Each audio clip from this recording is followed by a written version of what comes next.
Como que você organiza o seu pensamento? É uma pergunta, parece que solta, né? Que vem do nada e leva quase todos a lugar nenhum. Mas como nós organizamos o nosso pensamento é uma pergunta importantíssima. Eu queria conversar nesse vídeo, né? E eu conversar porque eu espero que as interações continuem, né? Sobre formas de organizar as nossas ideias,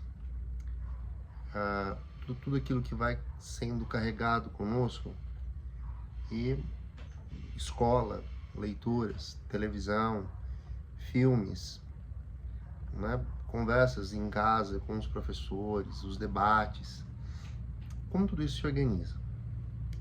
Então, eu vou começar contando uma história minha, tá? Eu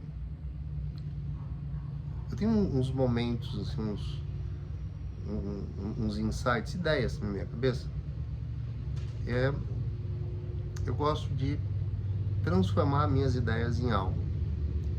Poemas, contos, crônicas, desenhos, tá? Eu aprendi a desenhar, tá? Quando eu era bem mais jovem. Passei anos sem desenhar. E acreditem, olha o trem aí, ó. Olha o trem. E olha o gato. E depois que eu tive, né, o meu burnout e comecei a reencontrar a minha identidade e a perceber que pelo excesso de trabalho, pela sobrecarga, não só de trabalho, outras também, eu havia esquecido um pouco quem eu era, né? E corri atrás do prejuízo, lógico. Quando eu estava no ensino médio, eu sempre me encantei com o conhecimento. Eu tive aula com um professor que deu aula para minha avó de química na escola pública aqui, né, da nossa cidade, no Instituto Álvaro Guião. Depois ele foi professor do meu pai na Universidade Federal de São Carlos. E por fim foi meu professor no Colégio Ângulo de São Carlos. E, sabe, eram tantas reflexões. E isso porque era uma aula de química, tá? E eu pensava, nossa, como eu vou me organizar? Tá? Porque ele tinha uma lousa tão bonita e meu caderno era super organizado. Então eu comecei a levar um bloco de notas, um caderno pequeno, e anotar. E eu percebi que essas ideias se conectavam a outras ideias que outros professores mencionavam. Então eu criei meu caderno de referências. Eu tinha visto isso num filme e achei legal. Então eu tinha as minhas referências e toda vez que algo aparecesse, eu ia lá pro caderninho, mesmo que eu já tivesse colocado outras referências, outras informações, eu colocava informação nova. Eu sempre eu sou fanático da caneta Bic 4 cores. Então eu fazia usando a caneta verde, a cor verde, eu fazia uma reflexão minha. Por que foi importante para mim? Encontrava na página do caderninho, que eu cuidadosamente numerava quando começava. Fiz duas coisas, eu comprava um caderno de referências e acreditem, eu tive dezenas deles. Eu numerava o caderninho, as páginas, voltava, né, ao ponto, a página em que eu poderia, né, eu teria anotado algo correlato e fazia a minha ponte. Olha, eu usei tanto isso no começo dos meus anos de professor, usei no vestibular, né, e para mim foi importantíssimo ter isso. Agora, depois, na faculdade, eu aprendi outros métodos, né? Outras estratégias de organizar o pensamento. A mais importante delas é o seguinte: quanto menos nós colocarmos, assim, caixotes, né, com o nominho matemática, geografia, história, gramática, literatura, mais difícil é fazer pensamento com isso aí.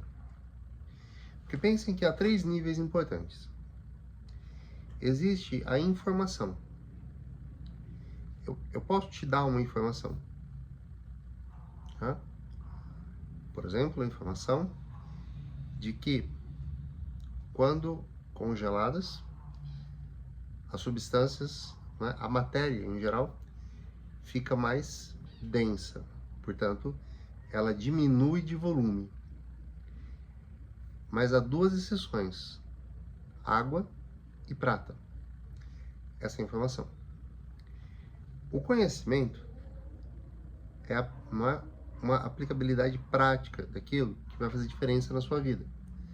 Por exemplo, nunca colocar aquela Coca Zero que você comprou quente, porque não tinha na geladeira do mercado, colocar no freezer, como muitos fazem também com a cerveja, né? 2 produtos que têm muita água, porque haverá expansão e pode causar um estrago no seu freezer.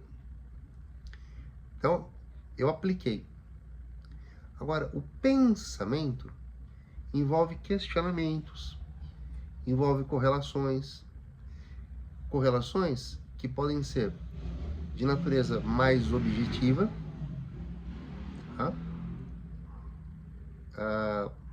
Para tentar explicar, em geral, algo maior, né?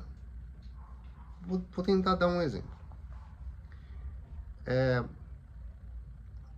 Nós temos, no momento, uma crise global se avizinhando, chegando perto, por conta de atitudes, e atitudes muito divulgadas pela mídia, via publicidade, atitudes do presidente dos Estados Unidos, Donald Trump. Então, eu abro uma notícia, me vem a informação.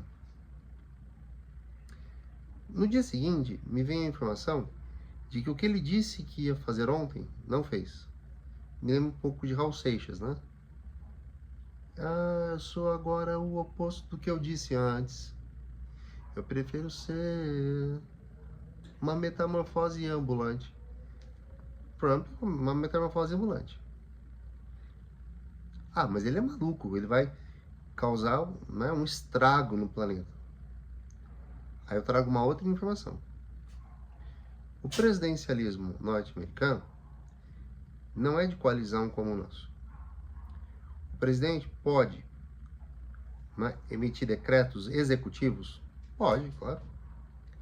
Mas depois o Congresso dos Estados Unidos avalia e pode dizer: bom, esse decreto ganhará força de lei.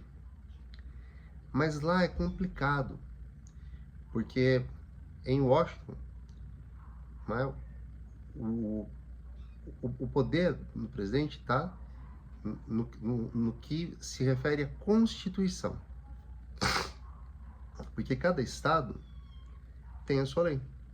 Muitos de vocês talvez não saibam, mas o Brasil já se chamou Estados Unidos do Brasil, acreditam?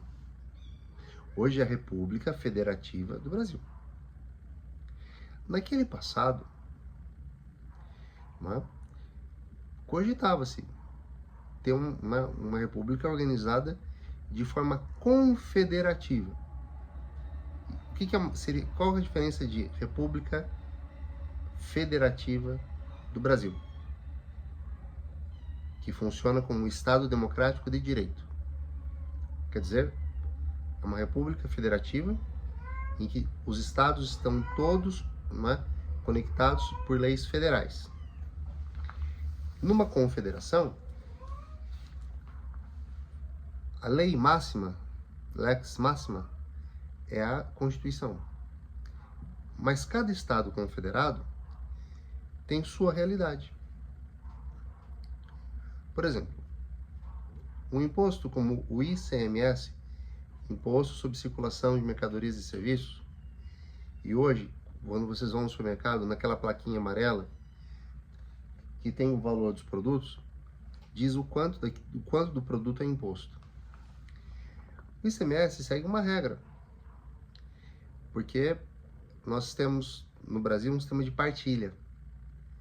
Então, né, uma boa parte desses valores é, né, reunida e depois há uma divisão, de forma que alguns estados, como Sergipe, por exemplo, arrecadam um montante e depois, né, recebem de volta mais do que arrecadaram.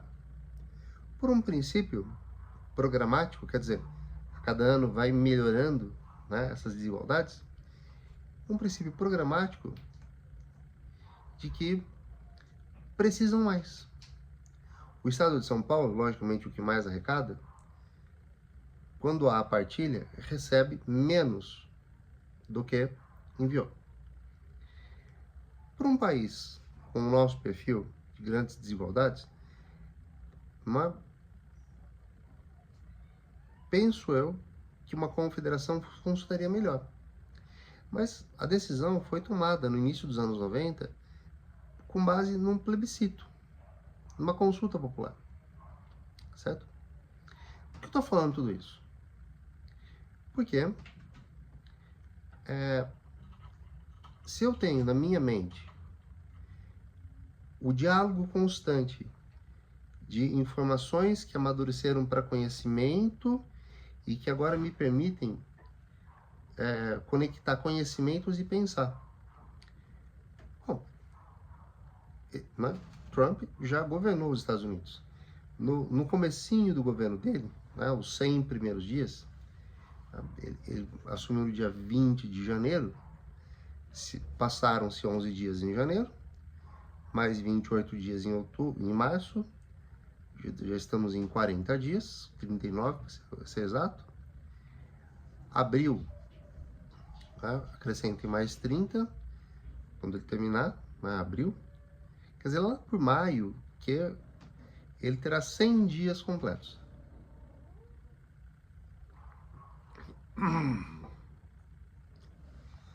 E o que isso quer dizer? Final de abril, acho, né? Desculpa. Me confundi um pouco. Que até lá, ele vai fazer como fez no início do mandato anterior. Bagunça, molecagem. Para quê? Para criar essa instabilidade. Porque veja, países com pouca munição metaforicamente falando, tá? Para se reequilibrar, hão de sofrer muito. Desvalorização de suas moedas, derretimento de bolsas de valor, tá? Bolsas, estou falando do mercado de ações, tá? Perda de empregos, recessão, inclusive na própria nação estadunidense. Mas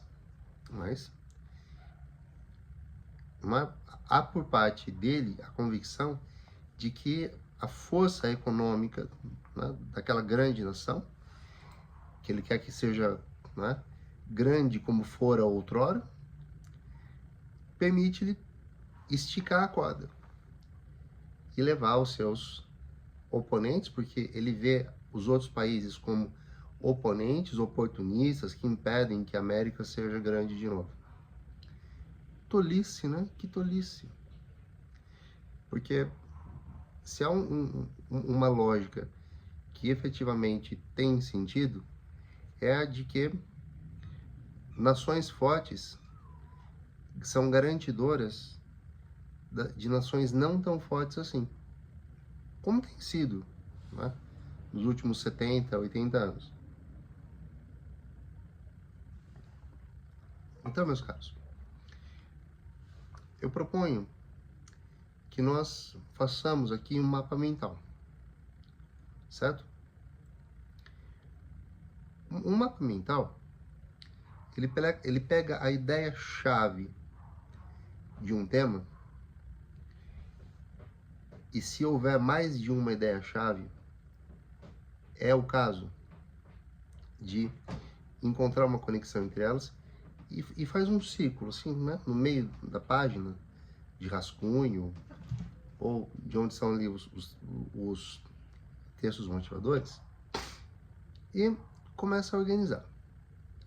Então você puxa uma flecha, faz um balãozinho e conecta um conceito. Vamos fazer um exercício com base num tema? Tá? Criminalidade infanto-juvenil. Tá?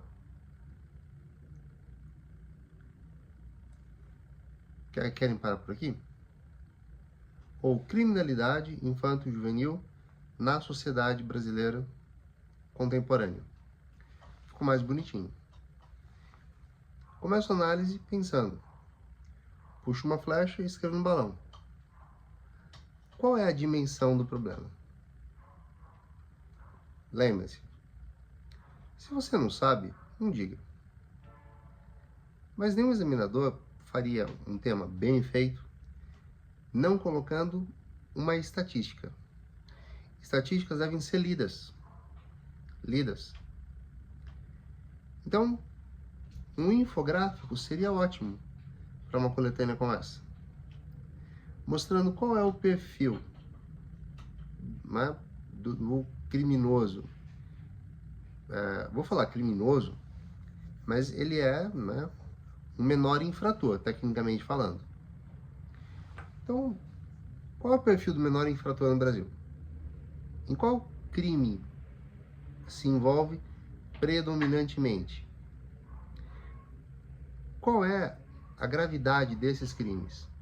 Ah, todo crime é grave. Roubar uma caneta e roubar um banco é a mesma coisa. Não é. Não é. Quais as circunstâncias, não é, que levaram o menor ao crime? Ah, é tudo um bando de vagabundo. Não quer estudar, não quer trabalhar. De onde saiu essa informação? Veja, se você quiser ser, né, aquela personagem que eu já escrevi em outras aulas, como uma tia Candinha, que fala que esses meninos estão tudo perdidos, e no fim da tarde coloca aquela cadeira, né, que marca, né, deixa a tia Candinha toda cheia de marcas, aquelas cordinhas trançadas, sabe? Se você quer agir assim, não faça isso na sua redação. Faça isso lá, né, no seu meio social. Porque, inevitavelmente, veja, pensar dói. Não é que pensar cansa. Mas é preciso esse esforço na redação. É inevitável que na redação se tenha esse esforço.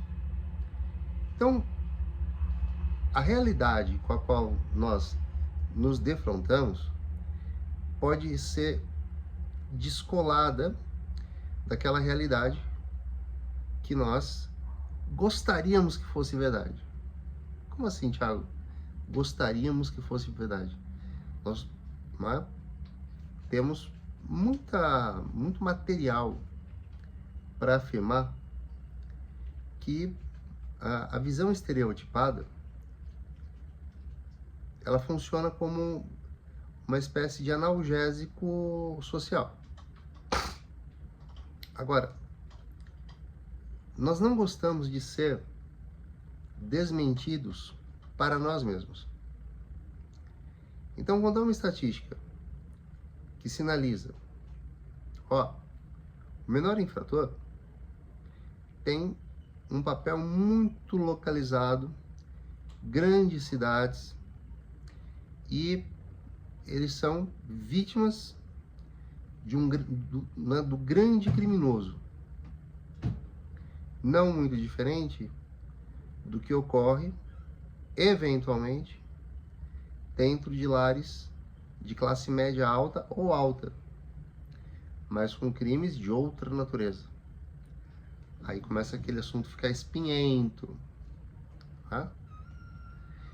Como se defende ideias assim? Tendo absorvido informações, transformando-as em conhecimento, e enfim, aplicando, né, essas interconexões para pensar em uma tese. Eu tenho colocado no perfil do Instagram algumas pílulas na forma de posts fixos, para que a gente possa refletir sobre isso. Então, façamos um mapa mental. Né? Criminalidade infantil. Criminalidade infantil. Puxa uma flecha. Onde? Por quê? Em que tipo de crime? Eu vou criar uma série de satélites à volta, mas vamos chamar planeta tema e os seus satélites à volta. A cada bolinha, por quê? Porque são todos maus caracteres. O plural de mau caráter é maus caracteres. Estranho, mas é. E aí? Será que não seria mais sensato colocar? Porque cresceram em condições disfuncionais e desiguais em relação aos jovens mais elitizados e privilegiados, que têm uma menor incidência de cometimento de crimes, porque cometem também. Se a gente pensar que um menor pega um carro, bebe e atropela uma pessoa, e um rapazinho que, por medo do grande traficante, ele fica ali, não é, com uma pochetezinha e vende drogas para os carros que param, passam, pagam e levam, qual crime é mais abominável? Qual faz as pessoas dizerem, meu Deus? Acho que vai depender muito de quem esse rapazinho mais privilegiado, que se embriagou e pegou um carro que logicamente não era dele, e matou uma pessoa. Mas ele usa a camiseta da Calvin Klein, calça da Diesel, sapatênis da Oscar, ele tem Apple Watch, ele tem iPhone. Ele chora. Ele é branquinho, loirinho. Parece que ele saiu do comercial de margarina. Ele não causa medo. Mesmo que no histórico dele exista abuso de substâncias, mesmo que exista, né, um episódio em que agrediu a namorada, agora ele matou alguém dirigindo embriagado, e o outro não teve escolha, porque ele foi, né, convocado pelo traficante da comunidade em que ele mora a fazer aquilo. Ele é convocado também pela dor de ver a família sem alguns dias não ter o que comer. Então, pensar em fazer essas correlações não é só um jeito de melhorar a nossa redação. É um jeito, principalmente, de não nos tornarmos pessoas vazias de senso crítico, ok? Temos mais uma parte desse vídeo para pensar um pouco.